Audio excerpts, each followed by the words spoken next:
La clase de hoy entonces vamos a abordar el tema que nos faltaría para completar los campos numéricos, ¿sí? Que son números complejos. Ahora, para llegar a números complejos nosotros en los años anteriores estuvimos transitando por varios campos numéricos. Vamos a hacer acá un diagrama de Venn de los campos numéricos, a modo de refrescar la memoria. Bueno, el primer campo numérico, que sobre todo trabajaron en primaria, el campo de los números naturales, ¿sí? Que comienza en el 1, el 2, sigue 5, 29 hasta el infinito. ¿Sí? Después tenemos el campo de los números enteros, que incluye a los naturales, o sea, los números positivos, al 0 y los números negativos, hasta menos infinito. Después aparecían, o sea, cada uno de estos campos numéricos que van apareciendo después de los números naturales es porque hay operaciones que no podemos resolver en los naturales. Por ejemplo, ¿cuándo aparece el campo de los números enteros? Y aparece el campo de los números enteros para poder resolver, por ejemplo, una diferencia de este tipo.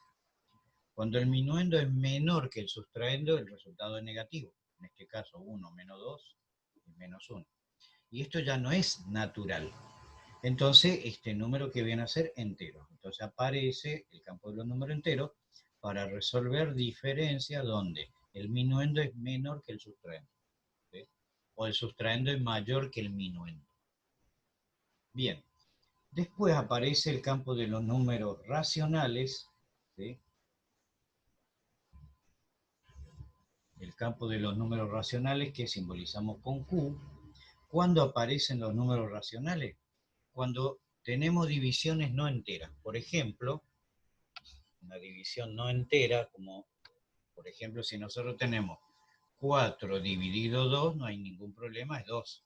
O menos 6 dividido menos 3, enteros, esto me da 2. No hay ningún problema con ese tipo de cálculo, ¿sí? Ahora, si tengo ya una división, por ejemplo, 2 dividido 3, esto no me da, evidentemente no me da un número entero, ¿sí? Le voy a pedir que si tienen el micrófono abierto que lo cierren. Solo activen cuando van a preguntar algo, porque si no retumba en el aula cualquier ruido. Vieron que recién ahí enfrente arrancó un auto y retumba en toda el aula, retumba. Cualquier ruido de afuera es como que retumba, ¿no? Cuando van a preguntar algo, activen y pregunten fuerte, ¿sí? Así yo lo puedo escuchar. Bien, entonces los racionales aparecen con divisiones no enteras como este tipo. ¿Y acá qué tenemos? Y acá tenemos la expresión como una fracción. Y todos los números decimales, etcétera, etcétera, entran dentro de los números racionales. ¿Por qué? Porque un número decimal yo lo puedo expresar como un número racional, como una fracción. Todo decimal se puede expresar como fracción y toda fracción se puede expresar como decimal, ¿sí?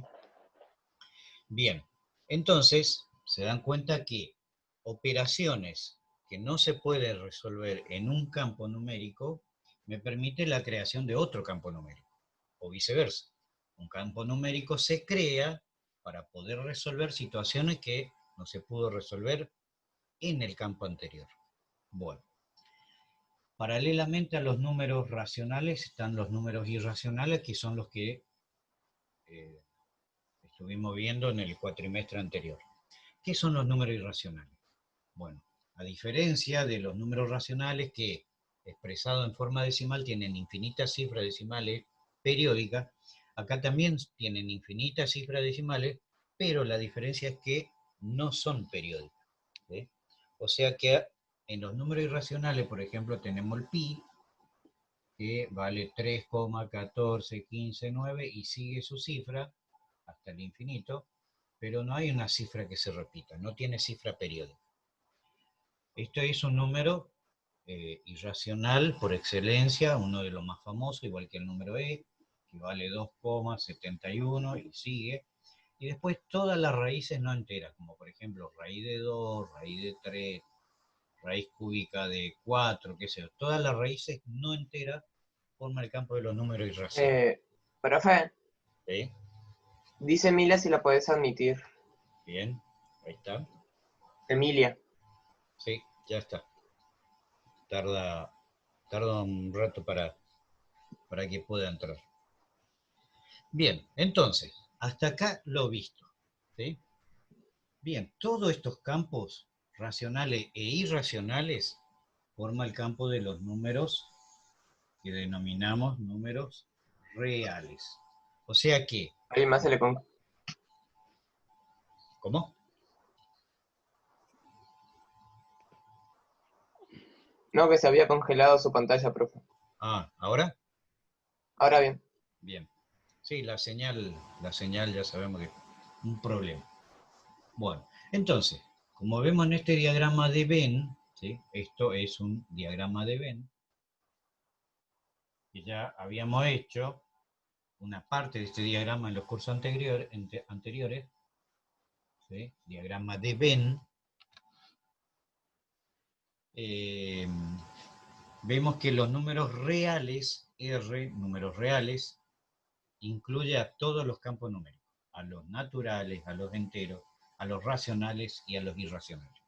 ¿Sí? Esto es lo que vimos hasta acá. ¿Sí?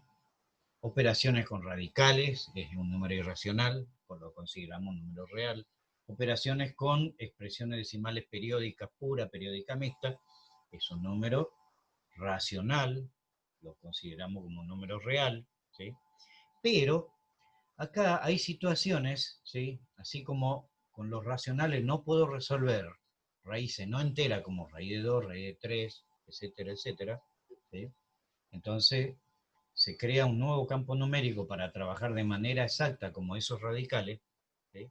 Hay una situación que no se puede resolver en el campo de los números reales. Por ejemplo, esta ecuación, x cuadrado es igual a menos 4. Por ejemplo, esta ecuación, si nosotros queremos resolver, por ley uniforme, aplicamos raíz en ambos miembros, ¿sí? Cancelamos índice con exponente, pero ¿qué va a pasar acá? Me queda x igual a raíz cuadrada de menos 4. ¿Sí? O lo que es lo mismo decir, la potencia 2 pasa como índice 2 de la raíz. O sea, la potencia inversa de la raíz, la famosa regla del pasaje de términos quedaría así. Pero acá hay un problema. ¿Cuánto vale la raíz cuadrada de menos 4? Bueno, uno puede decir 2. Vamos a suponer que vale 2. Pero acuérdense que si yo digo que la raíz de menos 4 es igual a 2, se tiene que cumplir por la definición de raíz, se tiene que cumplir que este 2 elevado al índice, que también es 2, que en este caso da 4, me tiene que dar igual al radicando y estos no son iguales. Acá tengo 4 y acá tengo menos 4. Entonces yo podría decir que la raíz cuadrada de menos 4 es igual a menos 2. Bueno, se tiene que cumplir por definición de raíz que esta raíz menos 2 elevado al índice, que es 2, me tiene que dar el radicando. Pero menos 2 al cuadrado, base negativa, exponente par, da resultado positivo, 2 al cuadrado 4. O sea que tampoco me da igual al radicando, no son iguales. Por lo tanto, ni 2 ni menos 2 es solución de esta ecuación. Y acá aparece la necesidad de crear un nuevo campo numérico para resolver situaciones de este tipo. ¿Sí?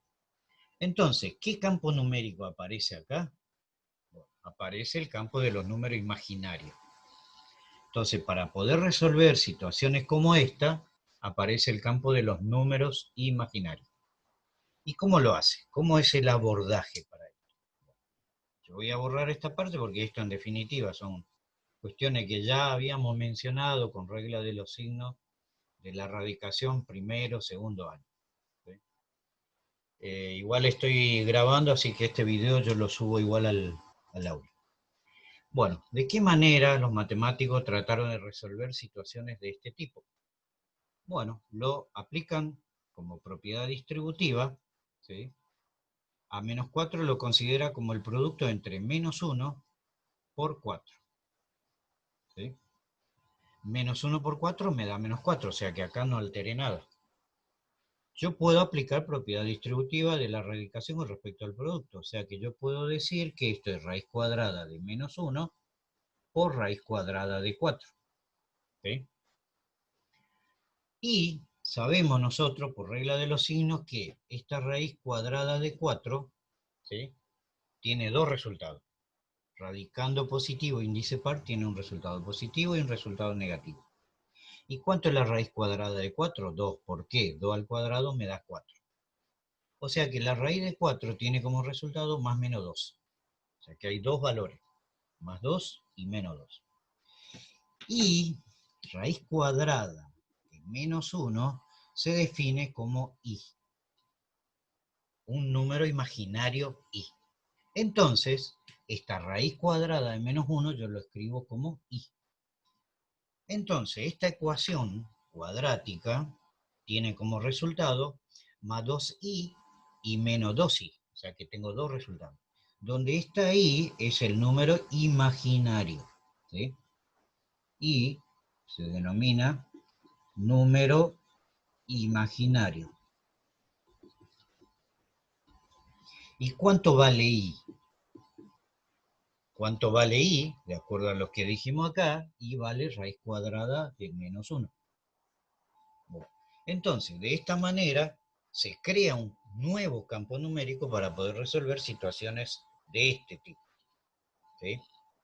Bueno, entonces en este diagrama de Venn, lo que tenemos que hacer, agregar acá paralelamente al campo de los números reales, un nuevo campo numérico, que es el campo de los números imaginarios. Voy a poner acá adentro. Imaginario. Entonces, ¿cuáles son los números imaginarios? Y, por ejemplo, un i, ¿sí?, menos 3i, o sea, todos los números que aparezcan con i. ¿Y cuándo va a aparecer i? Cuando tenemos situaciones de este tipo, ¿sí? Entonces, lo que nosotros antes, con el campo de los números reales, no podíamos resolver radicando negativo con índice par, porque demostramos que no tiene solución, ahora sí encontramos solución para este tipo de ejercicio, ¿sí?, creando un nuevo campo numérico que es el campo de los números imaginarios, ¿sí? Entonces, ya sabemos ahora por qué surge la necesidad de crear los números imaginarios, para resolver ecuaciones, ¿sí?, o situaciones numéricas donde tengamos raíz de índice par y radicando negativo. Entonces, mediante este nuevo concepto, nosotros podemos abordar este tipo de resolución. Y ahora, el conjunto entre los números reales y los números imaginarios, en total, forma el campo de los números complejos. C. El campo de los números complejos. O sea que C para nosotros va a ser números complejos.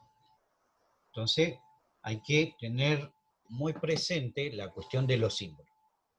N números naturales, Z números enteros, Q números racionales, I números irracionales, R números reales, que engloba a los racionales y a los irracionales, números imaginarios, IM, y el conjunto de los números reales y los números imaginarios forma el campo de los números complejos.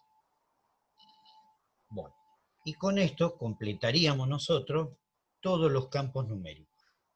¿Y qué vamos a hacer a continuación? Vamos a comenzar a estudiar el campo de los números imaginarios, ¿sí? Primeramente vamos a hacer el abordaje con los números imaginarios. Sobre todo vamos a definir el tema de las operaciones básicas con números imaginarios, ¿sí? Suma y resta por propiedad distributiva, producto o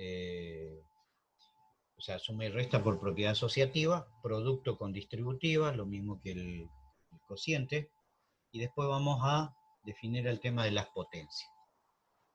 Para poder resolver, vamos a tener en cuenta primero las potencias del número imaginario i. Vamos a ver cuánto real, o sea, ya sabemos que i vale raíz cuadrada de menos 1. ¿Sí? Vamos a decir, ese factor a nosotros nos permite resolver diferentes situaciones donde tengamos que resolver radicando de índice par con raíces con índice par y radicando negativo. Esta situación no podíamos resolver en el campo de los números reales, pero con este nuevo campo numérico ahora podemos resolver ecuaciones de este tipo. Bien, vamos a avanzar. Entonces, hasta acá, ¿qué sabemos de los números imaginarios? Sabemos que el número imaginario i es igual a la raíz cuadrada de menos 1. Entonces, ¿cuánto vale i? Vale raíz cuadrada de menos 1. Bueno, vamos a trabajar con las potencias teniendo en cuenta esto. Las potencias de la unidad imaginaria i.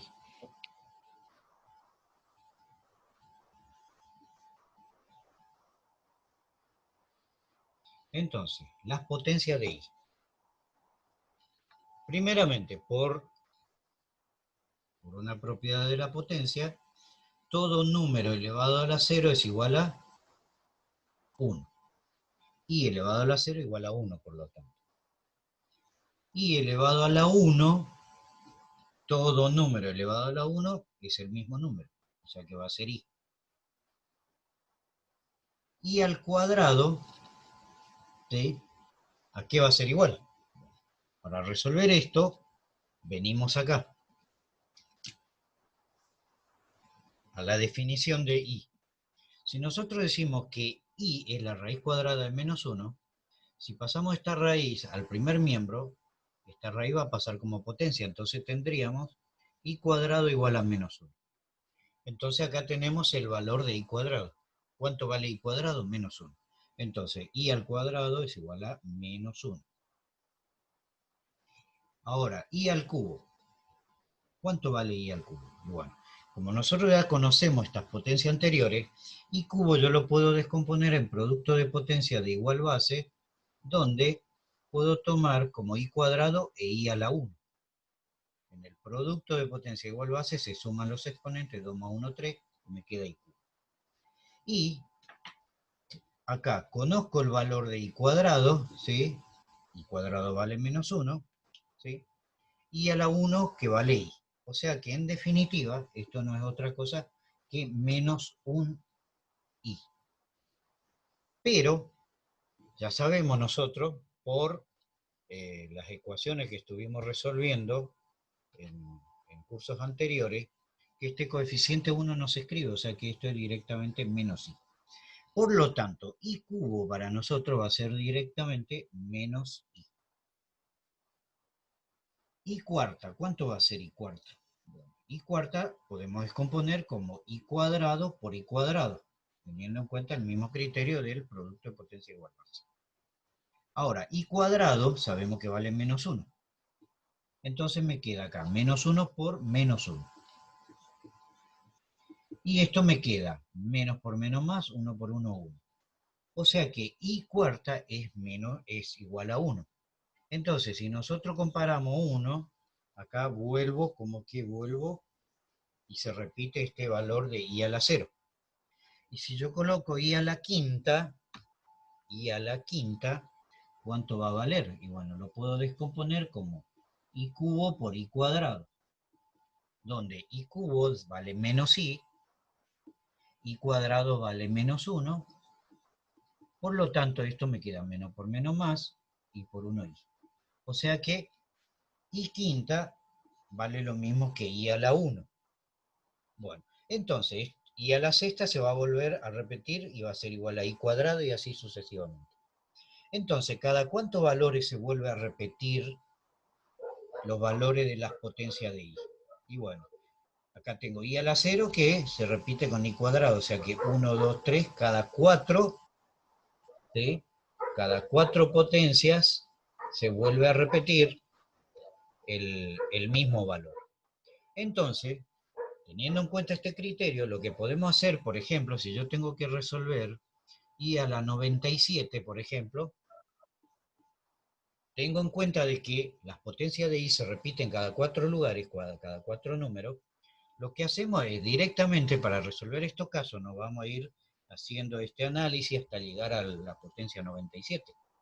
Simplemente agarramos y dividimos 97 por 4, ¿sí? Y consideramos el resto, ¿sí? Que va a ser menor que 4, ¿sí? O igual a 4, en el caso que sea igual a 4, sabemos ya por la división que aumentamos 1 y me va a quedar resto 0, evidentemente, ¿sí? Entonces, dividimos. Acá me va a quedar 2 por 4, 8, 9, 1, bajo el 7. ¿Sí? Ahora, ¿qué me va a quedar? ¿Cuánto es 17 dividido 4? Y 4. 4 por 4, 16, al 17, 1. Entonces, para llegar a resolver I a la 97, es como que yo cumplo 24 ciclos de I a la cuarta. ¿Sí? Y este es el resto. O sea, ¿qué significa esto? Que I a la 97 es lo mismo que decir I elevado a la 1. I a la 1 es I, ya sabemos este valor. Entonces, cuando yo tenga que resolver potencias de I, directamente lo divido ese exponente por 4 y tomo la potencia equivalente al resto del exponente de esa I, de la unidad imaginaria, igual al resto de esa división por 4. ¿Sí? Profe, discúlpame, ahí la compañera Candela González quiere entrar y pide que la aceptes, por favor. ¿Candela González es la misma Candela Modelo? Sí, pero supongo. ella está en el aula. Profe. No, Cande está en el aula. Ah, a Mari se le fue el internet, ¿A quién? dice. A Matías. Profe, quedan 6 minutos y se va a cortar la llamada. ¿Se va a qué? Cortar Se va a la cortar. llamada. Sí. No, hacemos hasta que se corte. ¿Sí? Bueno, entonces, ¿entendieron? Bueno. Un ejemplo más hacemos de potencia de I. ¿Se entendió cómo es la potencia de I? Sí. Bien. Sí. Entonces, yo le pregunto ahora. Se escucha el perro en el frente, ¿no? ¿O no? Sí. Bueno, esos son Sí, apenitas igual. los perritos de los vecinos ahí. Bien, entonces, ya saben ustedes que la potencia de la unidad imaginaria se repite cada 4 valores. Y cuando yo tenga que resolver potencias como por ejemplo, I a la 105, ¿qué voy a hacer? 105 dividido por 105 dividido 4, acá me va a quedar 10 dividido 2, dividido 4, 2, 2 por 4, 8, al 10, 2, bajo el 5, 25 dividido 4, 6, 6 por 4, 24, al 25, 1. Entonces, I a la 105 es lo mismo que decir I elevado a la 1. I elevado a la 1 es lo mismo que decir I. ¿Sí? Voy a elegir otro número. Voy a borrar para limpiar un poquito. ¿Sí? Vamos a otro ejemplo. Si digo, por ejemplo, I a la 38, ¿qué hago? 38 dividido por 38 dividido por 4, ¿y cuánto va a ser acá? 9. 9 por 4, 36, al 38, 2. O sea que I a la 38 es lo mismo que decir I cuadrado. E I cuadrado, sabemos nosotros acá que I cuadrado vale menos 1. O sea que I a la 38 es lo mismo que decir I al cuadrado, e I cuadrado es igual a menos 1. Entonces fíjense cómo resolvemos una potencia de I. ¿Sí? Bien. Yo voy a subir actividades sobre las potencias de I y una actividad para identificar los campos numéricos. ¿Sí? O sea que le voy a dar una actividad donde le voy a plantear determinados números y ustedes tienen que decir si pertenece a determinados campos numéricos. Como por ejemplo, ¿sí? voy a decir un ejemplo cualquiera. Yo no veo el tiempo acá en mi compu. ¿Qué minutos llevamos? ¿Alguien que esté viendo ahí? 3 minutos y 5 segundos. ¿Cuánto? 3 minutos y casi 2 Un minutos. segundo. Bueno, cuando se corta, ¿ok? Bien, yo por ejemplo le puedo preguntar, menos 4, ¿pertenece a los números reales? Menos 4, ¿pertenece a los números reales? Puedo preguntar. Bueno, menos 4, ¿qué es? Entero. ¿Pertenece a los reales? Sí, engloba los reales, pero engloba todo esto. ¿Sí? Puedo decir, por ejemplo, que 8 no pertenece a los números irracionales. Y bueno, fijémonos, los números irracionales, ¿quiénes son? Y 8 no está en este tipo en este campo numérico. 8, ¿dónde estaría? 8 sería un natural. Entonces 8 no pertenece a los irracionales. Bueno, ustedes tienen que interpretar la pregunta, analizan el campo numérico al cual pertenece, y de ahí responden verdadero o falso, o colocan que es correcto o incorrecto, o la pregunta que le hagan. Ese tipo de actividades que es bien conductista, ¿sí? Sin embargo, le va a servir para que ustedes adquieran la destreza, la habilidad de identificar, ¿sí? Y de ubicar determinados números dentro del campo numérico que les corresponde, ¿sí? Entonces, una actividad conductista de ese tipo, en realidad lo necesitamos. Gran parte de lo que es matemática, por lo menos yo no conozco otra manera de entrenar que no sea con actividades de este tipo, ¿sí? Pero si bien es conductista, también nos permite ir construyendo, porque esta habilidad también a nosotros nos va a permitir, por ejemplo, avanzar con las ecuaciones que vamos a ver más adelante, donde se van a conjugar diferentes operaciones, no solamente las potencias.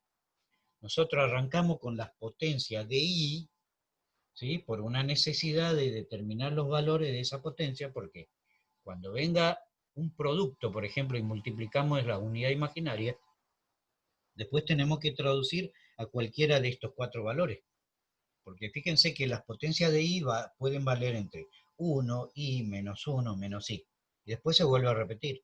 1, I, menos 1, menos I. Se va a ir repitiendo. O sea que los posibles valores de una potencia de I son esos 4 valores. 1, I, menos 1 y menos I. Una de las 4. ¿Sí? Y siempre cualquier otra potencia se puede reducir siempre a cualquiera de estas 4 unidades imaginarias, de 4 valores de la unidad imaginaria. Y para eso, ¿qué hacemos? Cuando tenga potencias de un valor de un exponente mucho mayor que 4, lo que hacemos es la división por 4.